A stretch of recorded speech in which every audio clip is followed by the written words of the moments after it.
예, 안녕하십니까. 사회 과목, 기출문제 특강, 그중에서 법학을 담당한 박중신 교수입니다. 여러분 반갑습니다.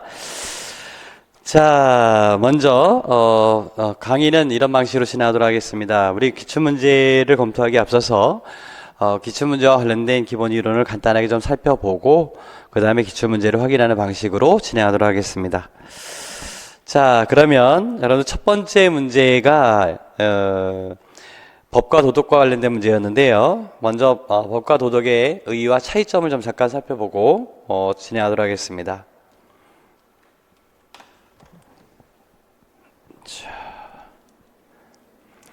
예, 잘 아시겠지만 법과 도덕의 기본적인 차이점이야 우리 선생님들 너무나 잘 아실 거예요. 그래서 법이라고 하는 것은 강제력이 있는 사회 규범이라고 얘기할 수 있겠죠. 반면에 도덕이라고 하는 것은 우리가 마땅히 지켜야 될 행위 규범이 되는 것이고요. 그래서 국가 권력에 의해서 강제성이 있느냐, 이게 법과 도덕의 기본적인 차이점이라고 말씀드릴 수가 있겠습니다. 이것을 이제 좀 구체화시킨 것이 법과 도덕의 차이점이 되는 거죠. 그래서 기본적으로 우리 선생님들 잘 아시는 법학의 기초에서 가장 기본적으로 논의하는 그런 부분이 되겠습니다.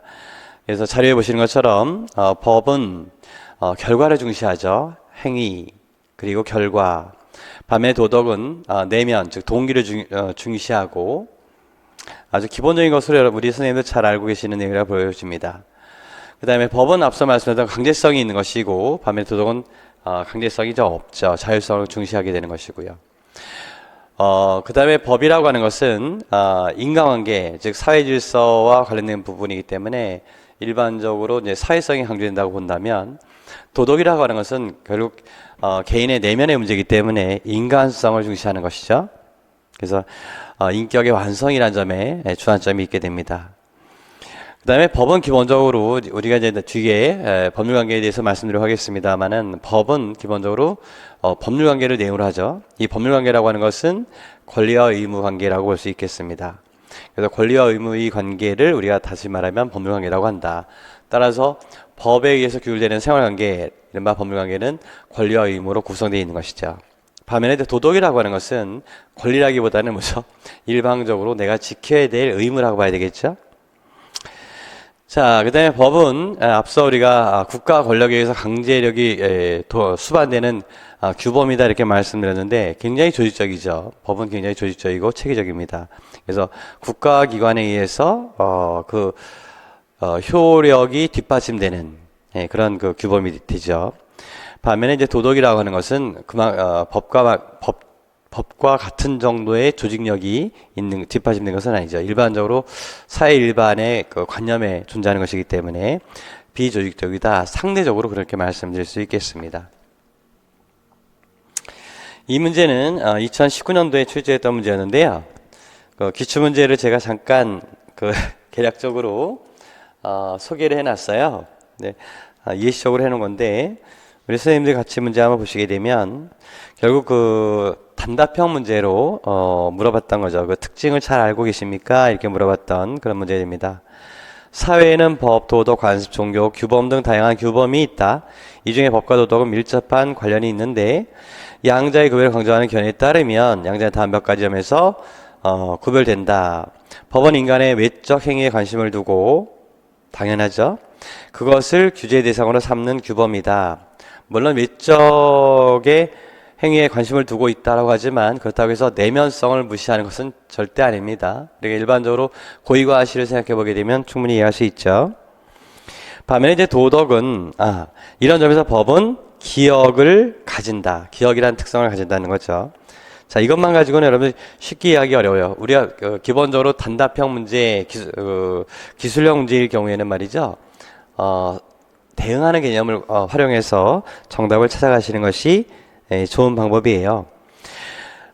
도덕은 인간의 내적 심리에 관심을 두고 그것을 규제 대상으로 삼는 규범이다. 그러나 때론 인간의 내적 심리가 법의 규제 대상이 되기도 하고 인간의 외적 행위가 도덕의 규제 대상이 되기도 한다. 라드부르흐는 이러한 문제를 극복하기 위해서 도덕은 외적 행위에 관심을 두지만 그것이 내적 도덕성과 일치할 것을 요구하고 법은 내적 심리를 고려하지만 그것은 외적 행위와 관련되는 한에서만 문제된다고 하여 법의 기억과 도덕의 내면성의 구별을 유지하였다.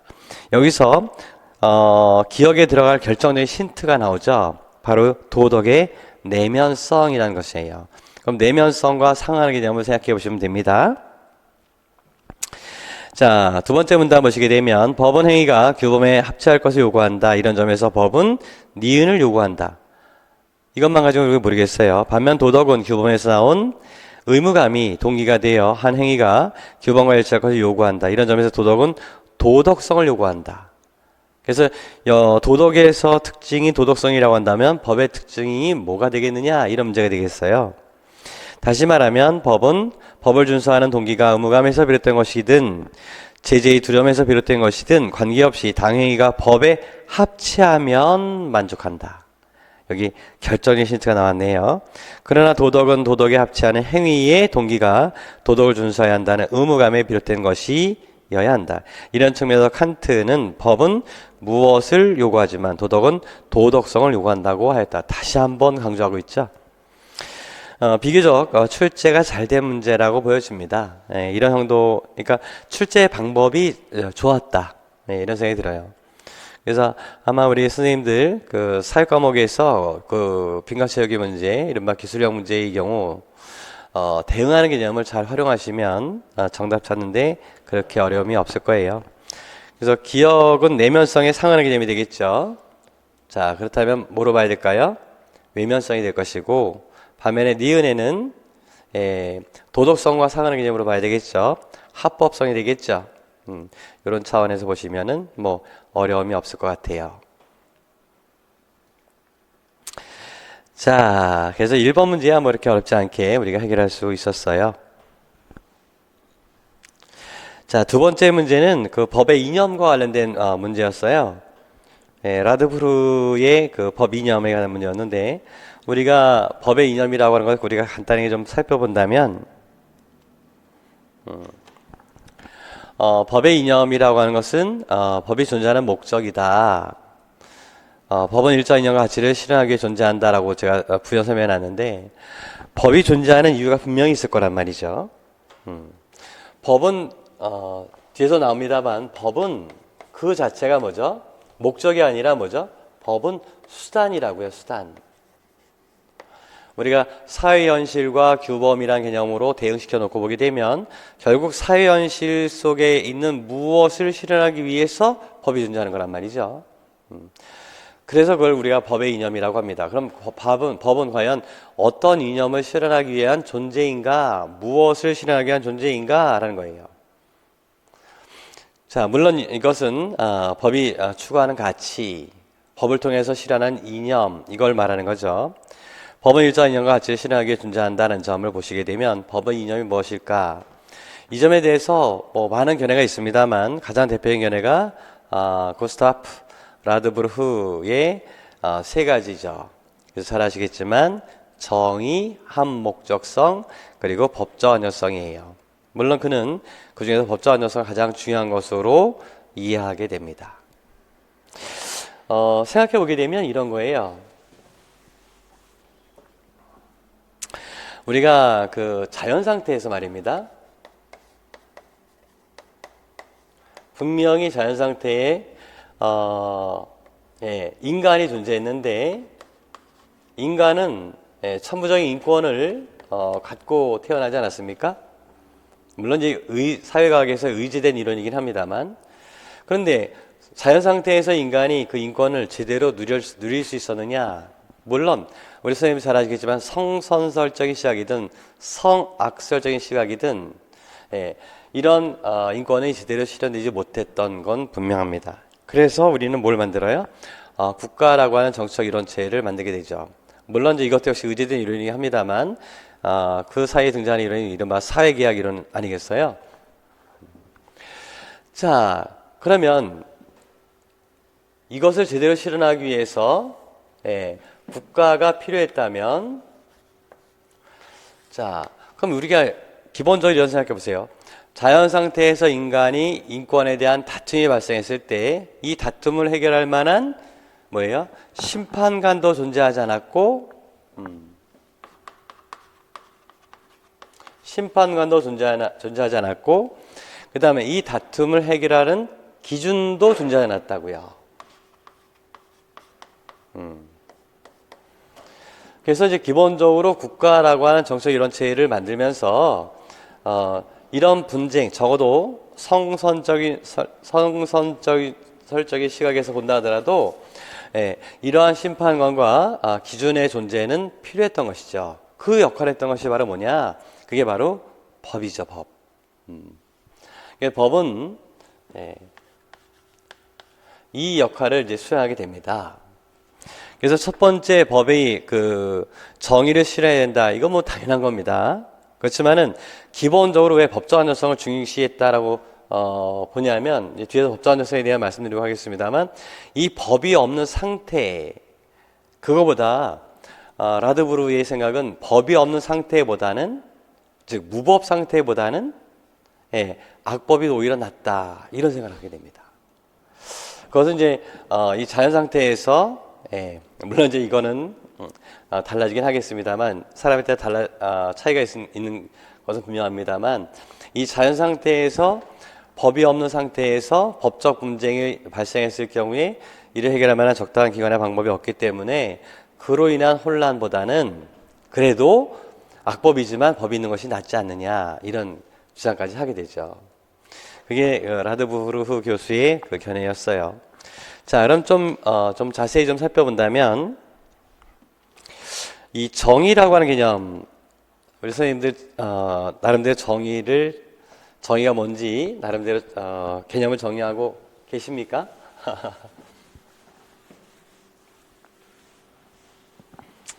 그래서 일반적으로 공정함, 정의라고 하는 것은 일반을 표현하기를 자료에 나와 있는 것처럼 사회를 구성하고 유지하기 위해 사회 구성원들이 공정하고 올바른 상태를 추구해야 한다는 보편적인 일반적인 가치다. 즉 공정하다라는 점, 올바르다라고 하는 점. 우리가 물론 이 정의라는 개념이 이리적인 개념은 아닙니다만 자료에 나와 있는 것처럼 시대와 장소에 따라서 다르게 개념 정의되어지기도 합니다. 네. 자, 잠깐만 그 가장 대표적인 견해로서 아리스토텔레스의 정의론 잠깐 살펴본다면 이거부터 말씀드리고 아마 잘 아시겠지만 이 아리스토텔레스의 정의론은 크게 광의의 개념으로 또 협의의 개념으로 이렇게 나눠보죠. 그래서 광의의 개념의 정의는 다른 것이 아니라 법을 준수하는 것, 즉 합법성 자체를 정의로 이해하죠. 어떤 공동체가 있다면 그 공동체의 일반 원칙에 그 구성원이 따르는 것 자체가 정의다 이렇게 보는 거죠. 그럼 우리가 생각해 봤을 때 좀 전에 얘기했던 것처럼 법은 수단이다 라는 점을 한번 잘 생각해 보시면 그럼 법이 도대체 어떤 법이길래 라는 거죠. 법은 어떤 법이어야 하느냐 라고 하는 점, 법은 무조건 정당하다는 얘기냐 이런 점에서 이 일반적 정의론은 답을 주지 못해요. 그래서 그 광의의 정의, 일반적 정의론은 그 자체 아리스토텔레스가 어떤 출발점에서 논의하는지를 제시하고 있는 그런 부분에 불과합니다. 그가 말하고 싶었던 것은 바로 이 협의의 정의, 이제 그 법 안에 들어왔을 때 그 정의를 어떻게 개념 정의했느냐라는 부분인데, 그는 이제 여러분들 너무나 잘 아시는 평균적 정의와 배분적 정의로 나눠 보게 되는 거죠. 그래서 평균적 정의는 모든 것을 같게, 다시 말하면 우리 현대적 시각으로 봤을 때 이른바 절대 평등이다라고 합니다. 반면에 배분적 정의라고 한다면 이거는 상대 평등이라고 하는 개념인데, 같은 것은 같게 다른 것은 다르게 이런 얘기죠. 사실 우리가 이런 얘기 많이 들어요. 이 법이 좀 전에도 라드부르의 그 무법 상태보다는 악법이 낫다라고 하는 이 개념에서 제가 말씀드렸습니다만, 거기까지는 정의 개념이 투영되어 있지 않은 거예요. 그는 법적 안정성의 시각에서 정의보다 법적 안정성이 더 중요하다, 이런 얘기를 하고 싶었던 거죠. 근데 그 법은 정당한 법이라야 된다는 점을 우리가 염두에 둔다. 즉, 그 법은 어떤 이념과 가치를 실현하기 위한 것인데, 그 시대가 공정하고 정당하다라고 하는 가치를 그 시대가 갖고 있다는 것이죠. 그래서 그 시대에 따라 달라지는데, 적어도 아리스토텔레스는 어떻게 생각했냐면, 이른바 기울어진 운동장을 생각해 보시면 됩니다. 즉, 평등하지 않다면 정의롭지 않다라고 생각하는 거죠. 법의 내용이, 그죠? 이미 기울어진 운동장이라고 한다면, 우리가 쉽게, 이렇게 한번 생각해 보세요. 여기 축구 경기장이에요. 이렇게 축구 경기장이 있다고 쳐보시죠, 우리가. 만약에 A란 팀은 B란 팀이 있고요. A란 팀은 이쪽에서 공격을 하고 B란 팀은 이쪽에서 공격을 한다면 당연히 이 축구 경기는 A팀에 유리할 거예요. 네. 그래서 이미 경기가 아무리 공정하게 진행된다 하더라도 이미 A, B팀보다 우월적 아주 좋은 위치에서 경기를 치르는 A팀이 이 경기에서는 이미 결론이 났다라고 봐도 무리가 아니겠죠. 특별한 사유가 없다면 말입니다. 만약에 우리 사회의 법이 이런 경기를 허용한다면 말입니다. 이 법에서 이런 경기를 허용한다면 그게 과연 정의로운 사회인가라는 거죠. 그래서 거기 아리스토텔레스가 얘기했던 그 평균적 정의라고 하는 개념은 이제 평등이라는 개념에서 출발하게 되는데, 사실 평등이라고 하는 개념은 크게 두 가지란 말이에요.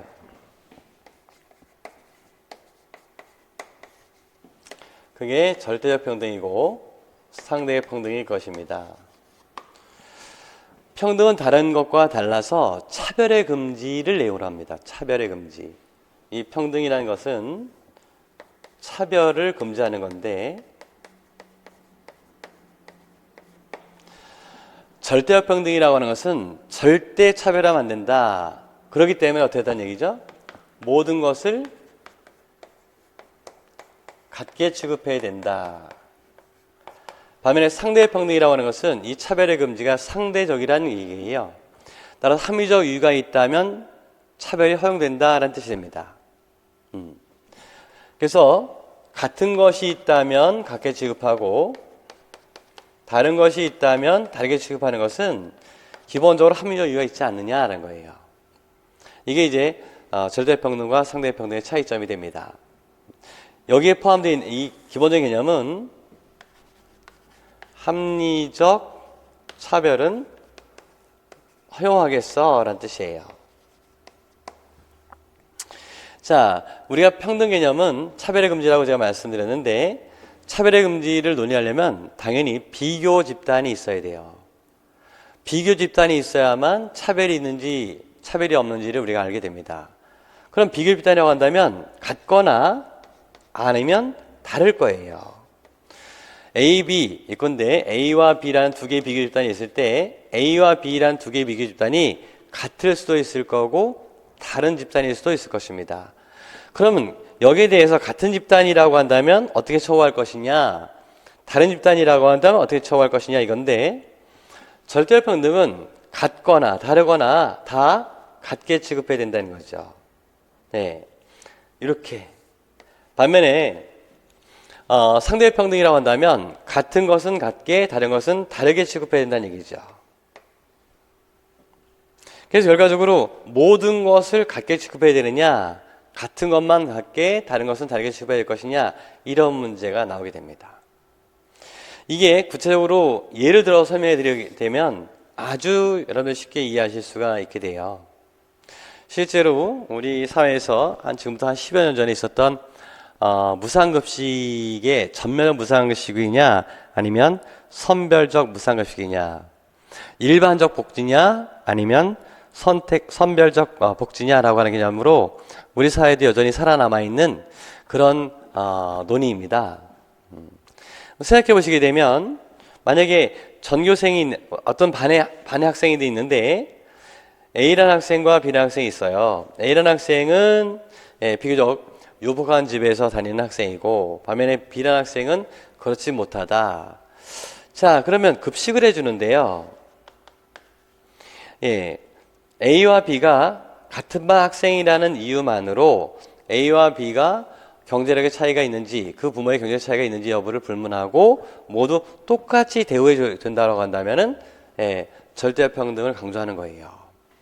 반면에 분명히 B는 굳이 무상급식을 받지 않아도 충분할 테니까 결국 무상급식이 필요한 A에게 좀 더 좋은 품질의 좋은 양질의 음식을 제공해 주는 것이 오히려 정의롭지 않을까 이런 생각할 수도 있단 말이에요.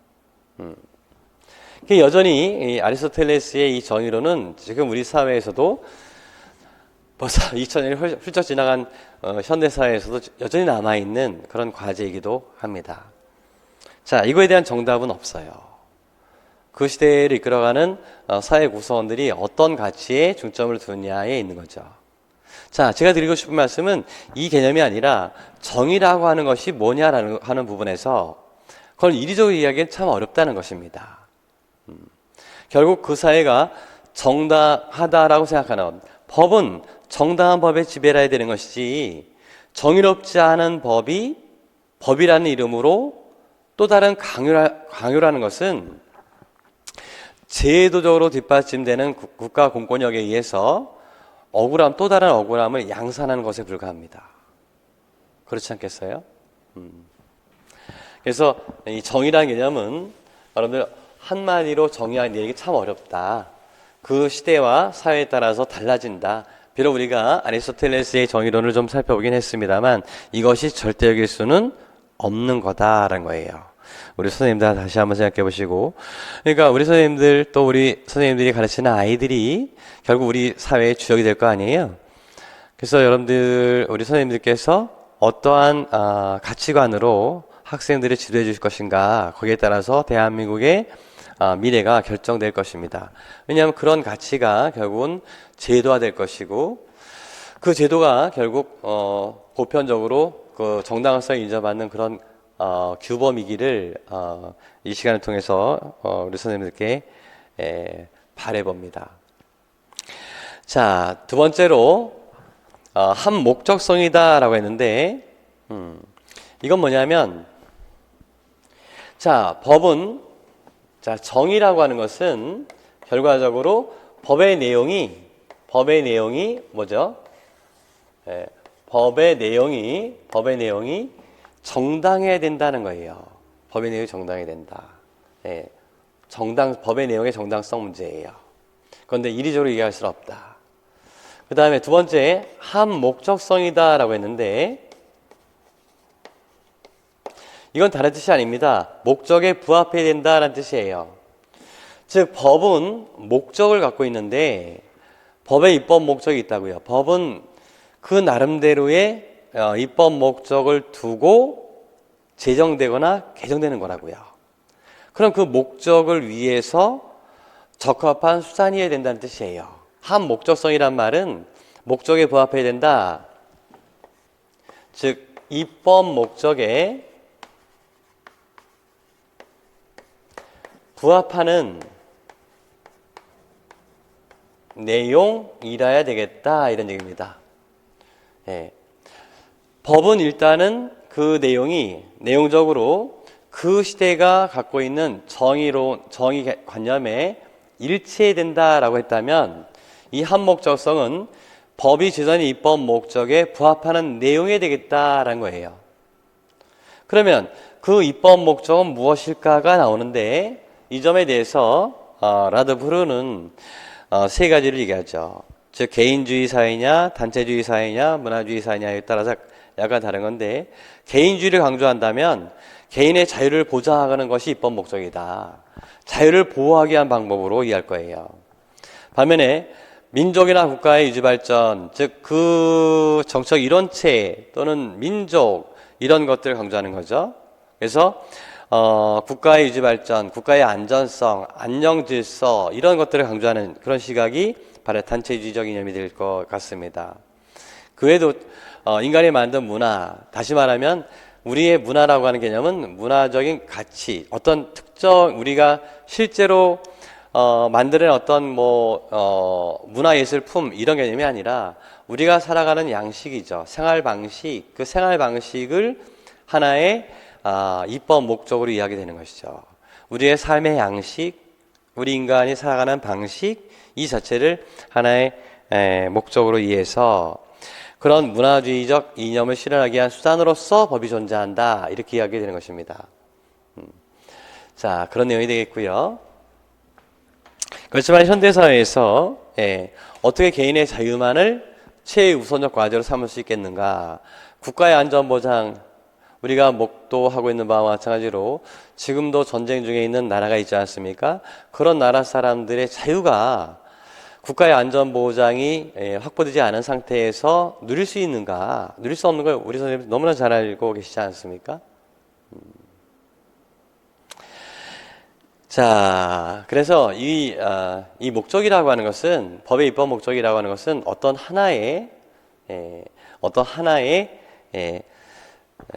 편중될 수는 없는 것이죠. 자, 그 다음에 세 번째로 법적 안전성이라고 하는 부분인데, 이 법적 안전성이라고 하는 부분은 다른 것이 아니에요. 국민이 법을 믿고 생활할 수 있어야 한다는 의미다.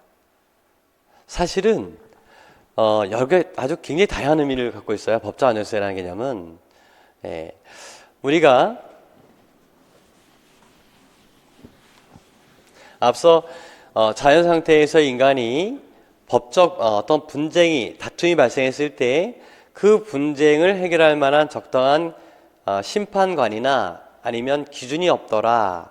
그 역할하는 것이 법이 되었다. 이런 말씀을 드렸는데, 그렇다면 그 법은 어떤 특징을 가져야 되느냐 이런 얘기죠.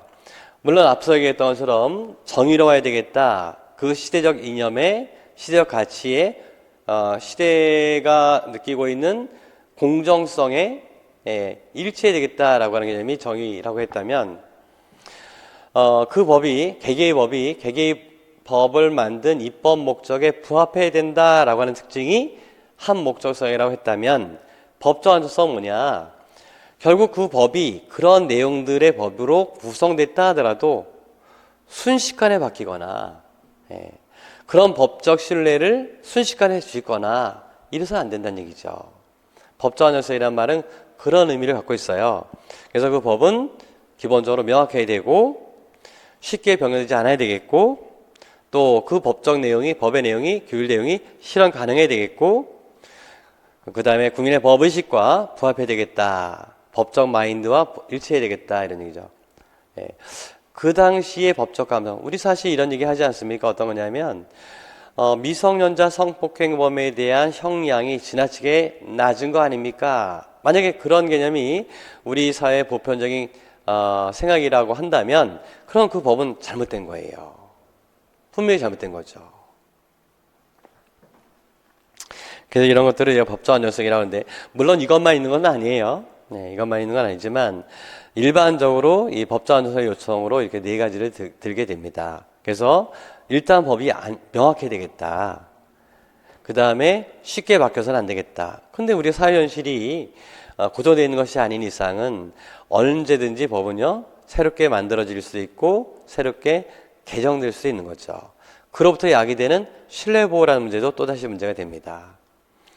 그 다음에 법이 아무리 좋은 내용을 담고 있다 하더라도 그 법의 내용이 실현할 수 없다면 우리는 법적 불신을 야기하게 될 거예요. 자, 이런 내용이 되겠어요.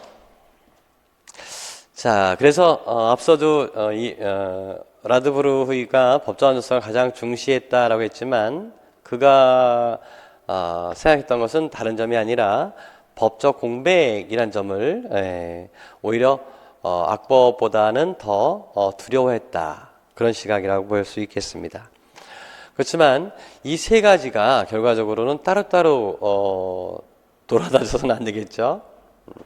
그래서 정의로운 법이 입법 목적에 부합하는 내용으로 규정되고 그런 내용이 쉽게 변경되지 않아야 되겠다. 즉 국민이 예측할 수 없는 상황에서 쉽게 변경해서는 안 되겠다. 물론 그런 법의 내용이 명확해야 되겠지만 전 이렇게 생각합니다.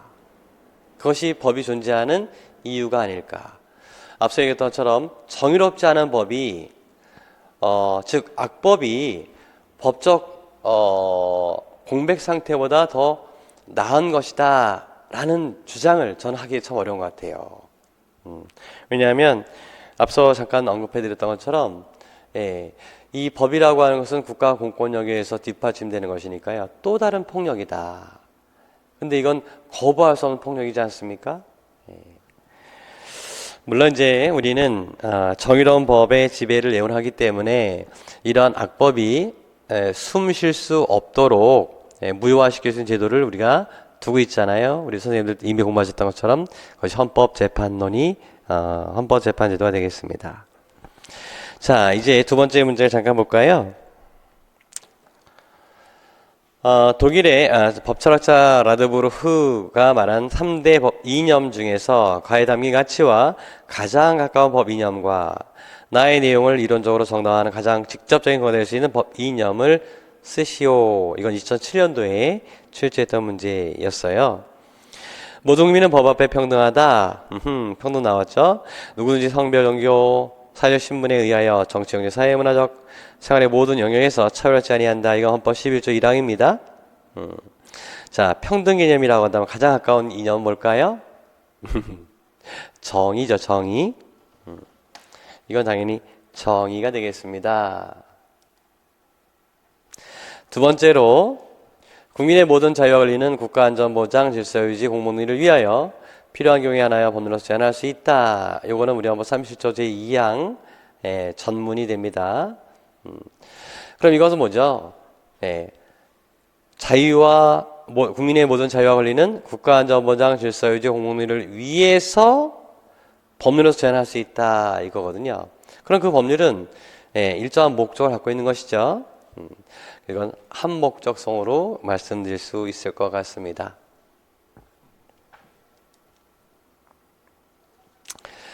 자, 요거는 제가 이 두 번째 문제는 첫 번째는 확실히 정의라고 얘기할 수 있을 것 같아요. 근데 두 번째가 반드시 한목적성이냐 이렇게는 단정하기는 어려울 것 같습니다. 근데 출제 의도는 분명히 한목적성이었을 것 같아요. 제가 보기에는. 자, 그 정도로만 봐주셔도 될 것 같고요. 자, 그 다음에 하나만 더 잠깐 볼까요?